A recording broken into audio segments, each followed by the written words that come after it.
I want people to see what it's really like to be an Essex boy. The words of the director of a new film inspired by a gangland execution which became known as the Rettendon Range Rover murders. In real life, 3 men were shot dead and 2 people, Jack Womes and Mickey Steele, were convicted of their murders. The film has been criticised for glorifying violence, but it's been welcomed by Womes's brother, who's campaigning for the convictions to be overturned. Do you want to know about Essex Boys? You never grass your mates. Essex Boys, described as a dark and violent look at British gangsters.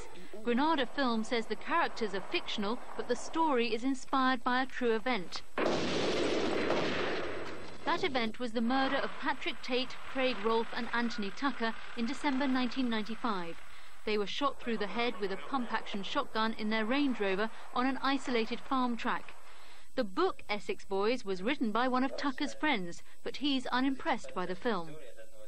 I'm troubled that people would pay money to go and watch people get murdered on screen, because when the events happened they were traumatic enough, and so I think there's a real danger of murder and the misery that went with it being glamorised. Jack Womes and Mickey Steele were found guilty of the Rettendon murders on the evidence of a supergrass. Womes is now in Whitemoor jail, but his brother is waging a high-profile campaign protesting his innocence. He's now been charged with endangering traffic after a demonstration on an M25 gantry. If I get found guilty, to bring the truth out for my brother to be released from a life sentence, I'll go and sit in prison for 2 years for my brother to be released.